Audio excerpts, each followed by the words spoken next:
Donc cette vidéo pour vous parler un peu des imports et puis des docstrings. Donc voilà, j'ai fait une fonction racine carrée. Donc là, c'est un docstring. J'indique que je renvoie la racine carrée du paramètre A et je retourne sqrt2a. Sqrt, c'est le mot qu'utilise Python pour calculer la racine carrée. Donc voilà.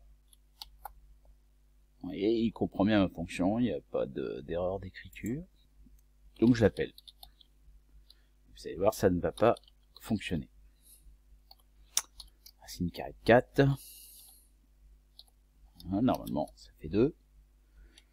Bon, ça marche pas. Alors essayons de regarder pourquoi. Donc, Python explique assez bien ce qui marche pas. Il le dit là. C'est une erreur de nom. Il comprend pas sqrt. Il n'est pas défini. Donc voilà, ça veut dire que le mot sqrt, la fonction sqrt, ne fait pas partie de son bagage. Donc il va falloir l'importer. Alors, premier type d'import, j'ai envie de dire, l'import qu'on devrait faire, c'est ça. From math, qui c'est le module de maths, on peut importer sqrt. Hop.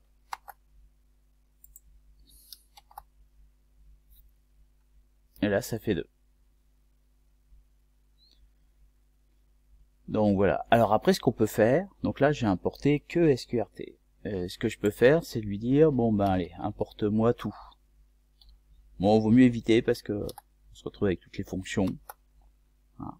Mais c'est souvent ce qu'on fait en maths pour que ce soit plus pratique en fait, entre guillemets. Donc voilà déjà pour cette première façon d'importer. Alors voilà, je vais vous expliquer. Donc ce que j'ai fait, c'est que je l'ai mis, vous voyez, en commentaire. D'accord? Donc là,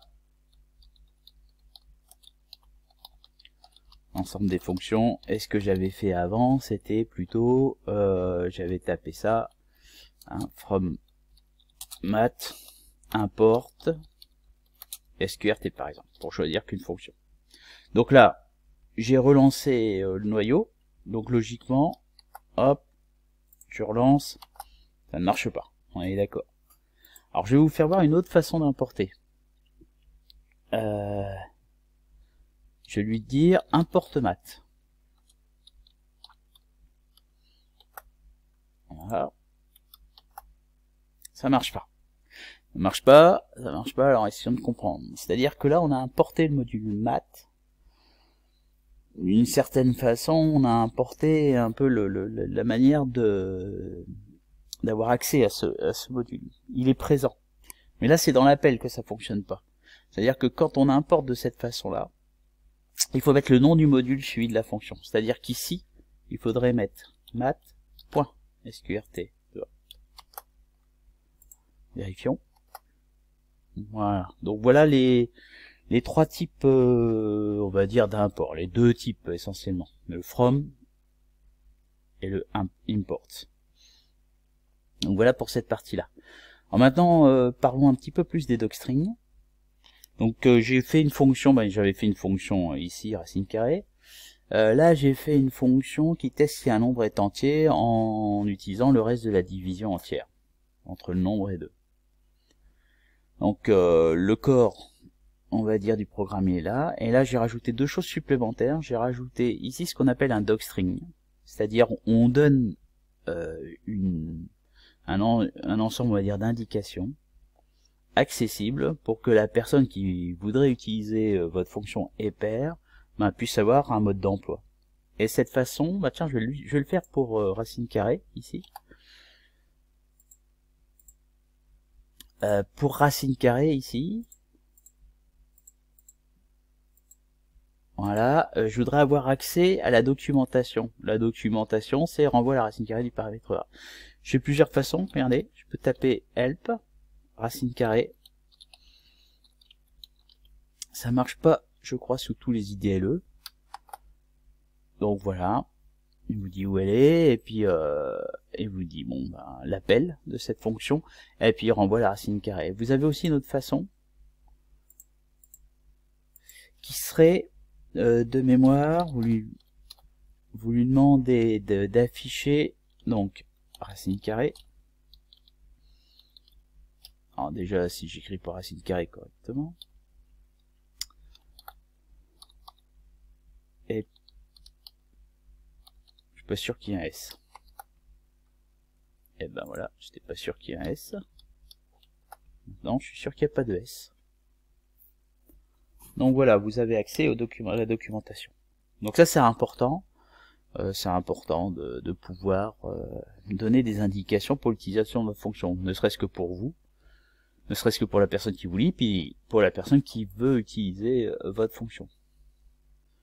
Voilà, donc j'ai fait la même chose ici. Alors, une petite différence entre le quote et le double quote, c'est-à-dire que si vous voulez mettre des indications sur plusieurs lignes, faut utiliser plutôt, vous voyez, vous mettez des codes sur triple quote comme ça, et là vous pourriez mettre plusieurs choses ici.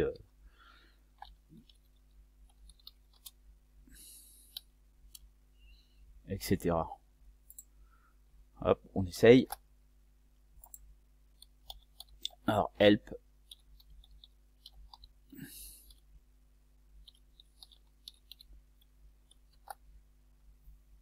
Voilà. Bon, voilà, fin de cette vidéo qui représente, vous remontre les imports, les docstrings. Un dernier petit élément, puisque je l'ai marqué ici, vous avez des asserts, donc qui testent les préconditions. Par exemple, là, je veux que l'élément, l'argument que je rentre soit un entier, et je veux qu'il soit positif. Donc, je vais tester ça. Et si cette assertion n'est pas bonne, si elle est fausse, il va me renvoyer un message d'erreur d'assertion. Par exemple, voilà, je réécris la phrase, si l'argument doit être un entier positif. Et puis je sais pas, je vais faire 4,5. Voilà, l'argument doit être, et vous voyez, il vous indique le test qu'il a fait et qui était faux. Donc il n'est pas allé dans le corps de la fonction par la suite. Voilà. Donc ça fait partie des ensembles à développer, surtout développer pour la terminale.